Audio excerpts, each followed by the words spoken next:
Assalamualaikum teman-teman, ada yang nanyain ke aku, hukumnya musik itu sebenarnya apa sih?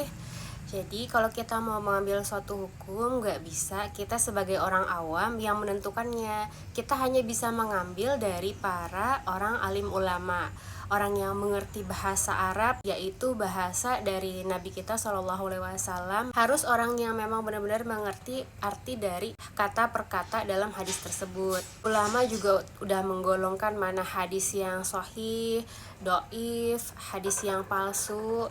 Nah, dari hadis-hadis yang sahih, ada satu hadis yang mengatakan bahwa umat Rasulullah akan menghalalkan perzinahan, khomer, dan ma'azif. Ma'azif di sini ada berbagai makna yang kemudian dijabarkan oleh ulama-ulama. Ada yang memang semua alat musik diharamkan, semua alat musik apapun tanpa terkecuali itu diharamkan. Ada yang mengatakan seperti itu.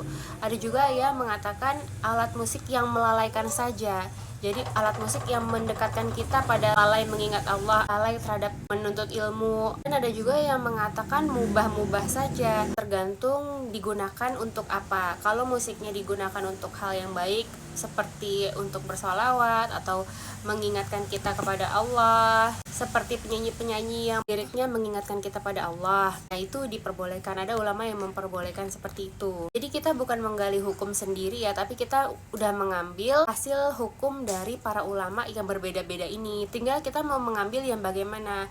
Ada kelompok orang yang mengambil bahwa musik itu haram seluruhnya. Berarti orang ini adalah orang yang berhati-hati, tidak mau kena sesuatu hal yang kira-kira akan menjadi haram. Ada juga orang yang memang sesuai porsinya saja.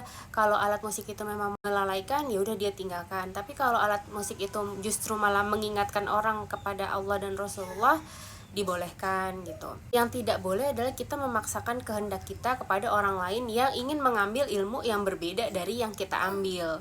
Jadi kita misalnya kita mengambil bahwa alat musik itu haram semuanya, maka orang lain yang kita lihat juga kita tidak perbolehkan gitu. Sementara dia punya acuan pada ulama yang lain. Masa-masa Rasulullah semasa masih hidup, Rasulullah juga memperbolehkan alat musik di acara pernikahan. Terus Rasulullah juga pernah tidak melarang seorang wanita yang bernazar, ya Rasulullah, kalau engkau selamat dari perang, maka aku akan memukul rebana, saking senangnya gitu. Dan Rasulullah tidak melarang itu.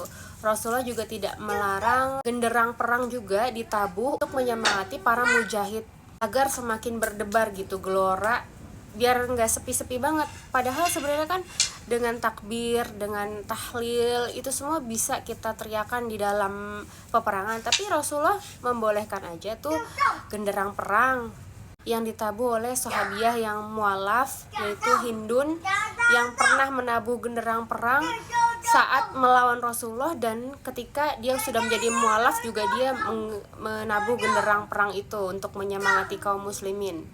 Jadi 2 kali dia menabuh genderang perang. Pertama untuk melawan orang Islam, yang kedua justru dia ada di barisan orang Islam. Jadi untuk alat musik seperti apa, kalau aku mengambilnya, kalau dia melalaikan kita sama Allah, kayak kita tahulah mana yang negatif-negatif, kita tuh tahu, hati nurani kita tuh tahu mana yang negatif. Nah itu kita jauhin. Tapi kalau alat musiknya itu diiringi oleh syair-syair yang mengingatkan kita sama Allah, kayak contohnya yang dibuat oleh Maher Zain, yang dibuat oleh Opik, yang dibuat oleh musisi-musisi kayak musisi Malaysia yang mengingatkan kita tentang pernikahan Islami itu kayak gimana. Kayak akustik juga. Akustik itu kan ada yang liriknya itu mendalami peran kita sebagai hamba saat kita lagi sakit, gimana nikmat sehat itu sering kita abaikan. Kayak gitu-gitu kan membuat hati nurani kita justru malah semakin dekat sama Allah. Menurut aku ngambil ke hal yang mubah, yang memperbolehkan musik. Tapi memang musiknya kita harus pilih-pilih juga musik seperti apa dan lirik seperti apa. Barakallah, semoga bermanfaat.